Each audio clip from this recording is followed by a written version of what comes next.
Bonjour les amis, alors nouvelle vidéo YouTube, je vous en mets pas mal pour le moment. N'oubliez pas de vous abonner à la chaîne, ça me fait super plaisir. Tous vos likes, vos commentaires, vos encouragements. C'est pour vous que je fais ces vidéos, que je prends le temps de faire ces vidéos. C'est vraiment pour vous apporter du contenu, vous aider entre les séances de coaching pour les personnes qui viennent chez moi donc en coaching, mes élèves également. Et pour vous, bien évidemment, je vous donne, c'est gratuit, prenez. J'espère que ça vous aide et que ça vous apporte beaucoup de choses. Aujourd'hui, le thème, c'est comment prendre une bonne décision. On me le demande souvent. Comment savoir si c'est la bonne décision? Ah, vaste sujet, vaste question.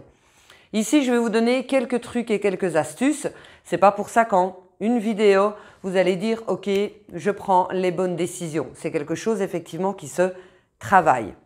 Alors, pour prendre une bonne décision, il faut déjà voir les trois cerveaux. Oui, nous avons trois cerveaux.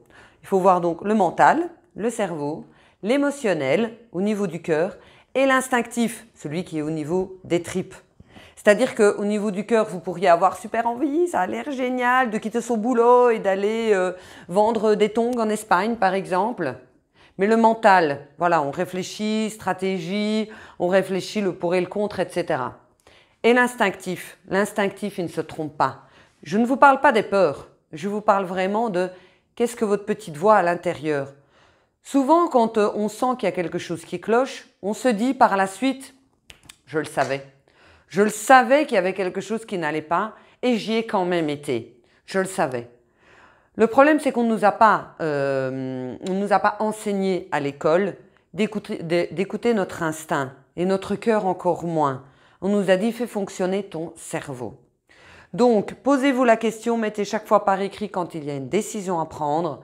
C'est le mental, l'émotionnel et l'instinctif. Pour prendre une décision aussi, il faut que vos émotions soient au top. Pour que vos émotions soient au top, si vous êtes fatigué, laissez tomber. Si vous n'êtes pas bien, allez dormir. Ne prenez aucune décision quand vous êtes fatigué. Vous n'êtes pas vous-même. D'ailleurs, toutes les disputes se passent entre 18 et 19 heures dans les couples parce que les gens sont fatigués. Donc fatigue, pas de décision, pas de bonne décision. Ensuite, on va travailler sur la séquence de programmation. Vos valeurs, la décision que vous devez prendre. Comment est-ce que c'est par rapport à vos valeurs? Est-ce que vous avez déjà travaillé sur vos valeurs? Est-ce que ça entre dans vos valeurs ou pas? Les règles, tout ce qui est règles extérieures, est-ce que c'est éthique?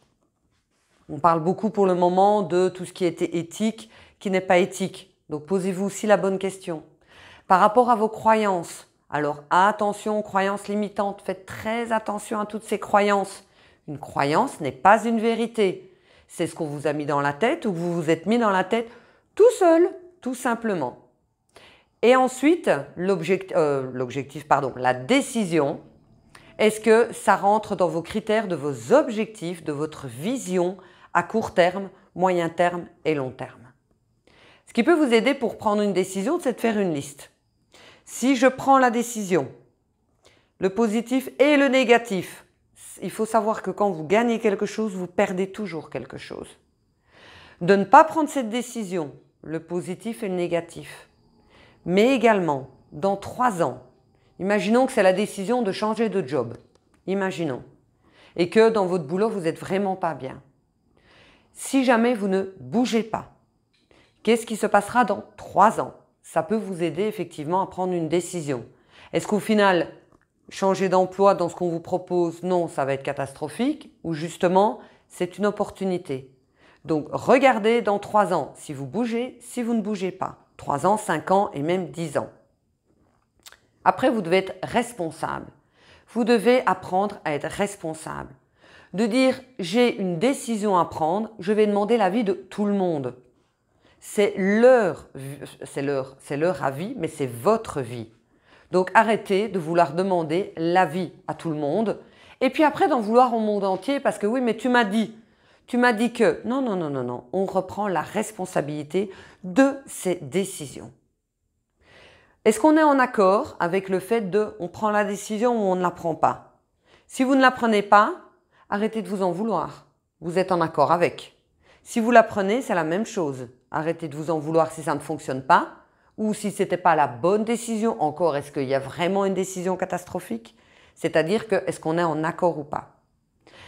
Les 5 ennemis par rapport à prendre une bonne décision, il y en a donc 5, je vais vous les donner. Le premier, je vous en ai parlé, c'est le manque d'énergie. Si vous manquez d'énergie, vous ne pouvez pas prendre de décision. Déjà rien que parfois de se dire je vais aller au sport, quand on manque d'énergie, c'est déjà pénible et c'est une petite décision. Alors une grande décision, n'en parlons même pas. Ensuite, nous avons souvent un manque de certitude. On a un manque de confiance en soi. Pourquoi est-ce qu'on ne sait pas prendre de décision? Parce qu'on ne se fait pas confiance à soi-même. Donc il faut travailler sur sa confiance en soi. Ensuite, on a un manque de clarté. C'est-à-dire qu'on se dit si on prend cette décision, il n'y a pas de plan B, il n'y a pas d'autre porte de sortie, il n'y a pas autre chose. Il n'y a pas, même si ça ne fonctionne pas comme je le voulais, j'aurais appris certaines choses, j'aurais pris d'autres choses. Il n'y a pas tout ça. Parce que vous avez vraiment, comme les chevaux, des œillères et vous ne voyez pas en fait qu'il y a d'autres portes de sortie, il y a d'autres opportunités, il y a d'autres choses qui se sont ouvertes grâce en fait à cette décision. La quatrième chose, c'est un manque de créativité. Encore une fois, vous ne voyez qu'une seule chose.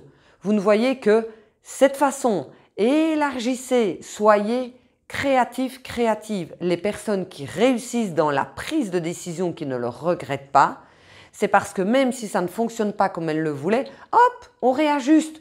C'est pas grave, on a des idées, on est créatif, on se débrouille, entre guillemets. Et enfin, la cinquième chose, le cinquième ennemi qui nous empêche de prendre les bonnes décisions, mais tout simplement, et ça je vous le répète à longueur de journée, c'est le manque d'action. On ne passe pas à l'action, on ne passe jamais suffisamment à l'action. En fait, ce qui se passe, on pense à agir, je vais le faire, je pense à penser à le faire. Oui, j'y pense, j'y réfléchis. Oui, effectivement, peut-être en 2021, etc. Donc, on pense, mais on n'agit pas. Il est important donc d'agir. Je ne vous demande pas de prendre la décision et d'agir directement, mais déjà rien que de travailler sur la décision, c'est déjà une action. N'oubliez pas, il faut faire de petites actions pour pouvoir arriver à vos objectifs. Prendre des décisions, ça s'apprend. Le gros problème, c'est qu'à l'école, on ne nous a pas appris à prendre des décisions. On nous a appris à étudier, on nous a appris à répéter, on nous a appris à être comme tout le monde, on ne nous a pas appris le développement personnel, on ne nous a pas appris le libre arbitre, on ne nous a pas appris à réfléchir et on ne nous a pas appris à décider. Comment prendre une décision, une bonne décision, puisqu'en règle générale, quand on veut changer quelque chose, c'est que pour nous, c'est une bonne décision. Ici, voilà, c'était vraiment quelques petits trucs pour vous apprendre tout simplement à pouvoir prendre les bonnes décisions. Si jamais vous avez des questions, n'hésitez pas en commentaire ou éventuellement de me rejoindre sur ma page Facebook NC Coaching Consulting Nathalie Cravatte. C'est avec un grand plaisir que je répondrai à toutes vos questions. N'oubliez pas de liker, de vous abonner à la page et surtout de partager. Je vous fais de gros bisous et je vous retrouve à bientôt sur d'autres vidéos. Ciao, ciao!